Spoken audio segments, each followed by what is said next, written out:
श्रीगणेशाय नमः।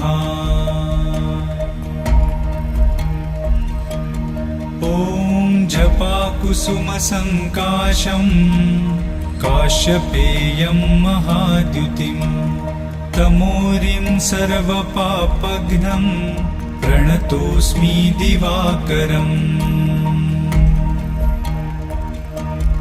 ॐ दधिशङ्खतुषाराभं क्षीरोदार्णवसम्भवम् नमामि शशिनं सोमं शम्भोर्मुकुटभूषणम्।